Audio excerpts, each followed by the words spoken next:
একসঙ্গে অসুস্থ কলকাতার পার্ক ইনস্টিটিউশন ফর গার্লস স্কুলের বেশ কিছু ছাত্রী।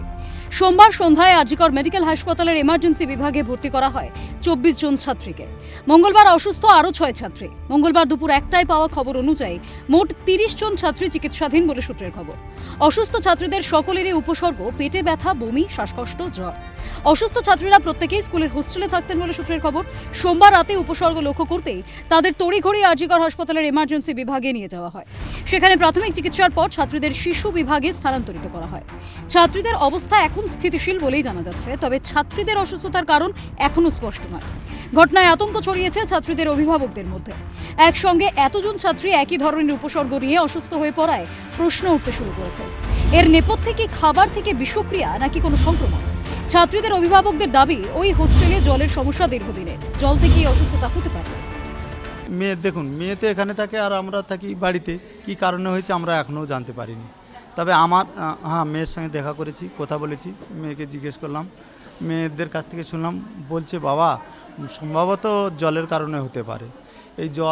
এই জল আমাদের স্নান করাতে গায়ে অ্যাশ ট্যাশ বেরোয়, বা খাওয়ার জলে অনেক সময় নোংরা থাকে, আমরা দেখেছি, সম্ভবত জলের কারণে হতে পারে। অভিভাবকেরা বলছেন এই যে জল সংক্রান্ত সমস্যা তা বহুদিনের। এই সংক্রান্ত সমস্যা তারা অভিভাবকদের সাথে যে টিচারদের মিটিংয়ে জানিয়েছিলেন, কিন্তু তার সত্ত্বেও কেন এতদিন ব্যবস্থা নেওয়া হলো না? হ্যাঁ, বছরখানিক তো হবে। কিসের সমস্যা? ওই ট্যাঙ্কেরই জলেরই সমস্যা। মেন হচ্ছে এখানে যে ফিল্টারটা করেছে, এই ফিল্টারও মানে অসুবিধা আছে। আচ্ছা, তার জন্য কালকে রাত্রিতে নাকি প্রশাসন এসেছিল, এসে বলেছে যে জল তোমরা এখানকার খাবে না, এখানে কোনো ব্যবহার করতে হবে না, ওরা বাইরে থেকে সব জল দিয়ে গেছে ওদেরকে। সেটাই স্কুলকে আপনারা আগেও বলার পরেও স্কুল ঠিক মতো শোনেনি না, হয়তো শুনেছে, করেছে কি করেনি সেটা আমরা বলতে পারবো না। কিন্তু আমরা যতবারই মিটিং হচ্ছে ততবারই আমরা ওই একই কথাই বলি। এই সমস্যা আগে খাবারের সমস্যা ছিল, খাবারটা এখন করে পরিবর্তন হয়েছে, কিন্তু এখন সমস্যা হচ্ছে এইসব জলে। আবাসিক পড়ুয়াদের জন্য রান্না হয় কমিউনিটি কিচেনে।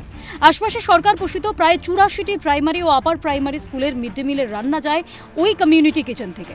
তবে সেখানকার কোনো পড়ুয়ার অসুস্থ হওয়ার খবর মেলেনি। অন্যদিকে পানীয় জল থেকে যদি সমস্যা হয়ে থাকে তাহলে হোস্টেলের আরও পড়ুয়া আক্রান্ত হতে পারতেন, তবে এক্ষেত্রে তা হয়নি। ঘটনাটি তৎপরতার সঙ্গে খতিয়ে দেখছে রাজ্যের স্বাস্থ্য দফতর, পুরসভা ও NIRBI এর টিম। ঘটনার খবর পেয়ে সোমবার রাতেই আরজি করে যান স্বাস্থ্যমন্ত্রী শারদ মুখোপাধ্যায়। ছাত্রীদের সঙ্গে দেখা করেন তিনি, পুরো বিষয়টি খতিয়ে দেখেন। এডুকেশন অফিসার, হোস্টেলের ওয়ার্ডেন, সবার সঙ্গে কথা হয়েছে। ওনারা আপনাদের দেখে একটু ভয় পাচ্ছিলেন, যে হয় এটুকু কথা হয়েছে। আমি ওদেরকেও ধন্যবাদ জ্ঞাপন করেছি। একলা মহিলা এতগুলো বাচ্চাকে নিয়ে এসে ভর্তি করিয়েছে, তৎপরতা পরিচয় দিয়েছে, ভালো লাগলো। সমস্যার কারণ দ্রুত বের করা হবে বলেই আশ্বাস স্বাস্থ্যমন্ত্রীর।